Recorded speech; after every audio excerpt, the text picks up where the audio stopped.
রাতে খালি গায়ে ভুলেও ঘুমাবেন না, না হয় এই দুইটি বিপদ আপনার জীবনে আসবেই আসবে। এবার আধুনিক বিজ্ঞানও বাস্তব প্রমাণ করেছে কেন ইসলামে খালি গায়ে ঘুমানো নিয়ে সতর্কবার্তা দেওয়া হয়েছে। খালি গায়ে ঘুমালে যে মানব শরীরে এত রোগ ব্যাধি বাসা বাঁধে তা কিভাবে আজ থেকে 1450 বছর আগে আমাদের প্রিয় নবী সাল্লাল্লাহু আলাইহি ওয়াসাল্লাম জানতে পেরেছিলেন, তা নিয়েই হতবাক বর্তমান আধুনিক বিশেষজ্ঞরা। প্রিয় দর্শক, আপনি যদি রাসূলুল্লাহ সাল্লাল্লাহু আলাইহি ওয়াসাল্লামকে ভালোবাসেন অবশ্যই আলহামদুলিল্লাহ কমেন্ট করবেন এবং ভিডিওটি শেয়ার করে সকল মুসলিম অমুসলিম ভাই বোনদের জানার সুযোগ করে দিবেন, কারণ আজকের ভিডিওটি সকলের উপকারে আসবে।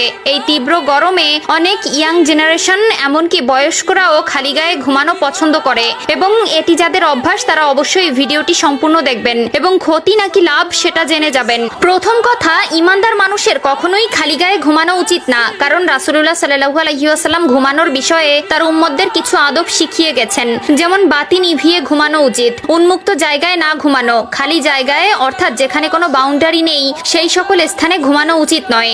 এমনকি একজন এক ঘরে একা ঘুমানোর ক্ষেত্রে হাদিসে নিষেধ করা আছে। একজন মুসলিম হিসাবে সকলের উচিত এই কথাগুলো মেনে চলা। তো চলুন জেনে নেই খালি গায়ে ঘুমালে কি ক্ষতি হয়। কোরআন বা হাদিসের কোথাও স্পষ্টভাবে উল্লেখ নেই যে খালি গায়ে ঘুমানো যাবে না, তবে যারা খালি গায়ে ঘুমাবে তাদের জন্য দুইটি সমস্যা সৃষ্টি হতে পারে। তার মধ্যে এক নম্বরে, একজন মানুষ যখন খালি গায়ে ঘুমায় তখন তার উন্মুক্ত শরীর দেখে ফেরেশতারা লজ্জায় দূরে সরে যায় এবং এরকম প্রতিনিয়ত হতে থাকলে একসময় তার ক্ষতিও হতে পারে। একজন মানুষের দেখাশোনার জন্য আল্লাহ তাআলা অগণিত রহমতের ফেরেশতা নিযুক্ত করেছেন। আপনি যখন ঘুমিয়ে যাবেন তখন আপনাকে পাহারা দেওয়া থেকে শুরু করে আপনার সমস্ত সুরক্ষার দায়িত্ব তারা পালন করে, কিন্তু আপনি যদি খালি গায়ে ঘুমান সেক্ষেত্রে রহমতের ফেরেশতারা আপনার থেকে দূরে সরে গেলে আপনার যে কোনো ক্ষতি হওয়ার সম্ভাবনা থাকতে পারে। 2 নম্বরে, যদি কোনো ব্যক্তি খালি গায়ে ঘুমায় তাহলে তার উপরে খারাপ জিনের প্রভাব পড়তে পারে। বিশেষ করে মহিলা খারাপ জিন আপনার শরীরে ভর করতে পারে। হয়তো অনেকে বিশ্বাস করবেন না, কিন্তু আল্লাহ তাআলা পবিত্র কোরআনে বলেছেন,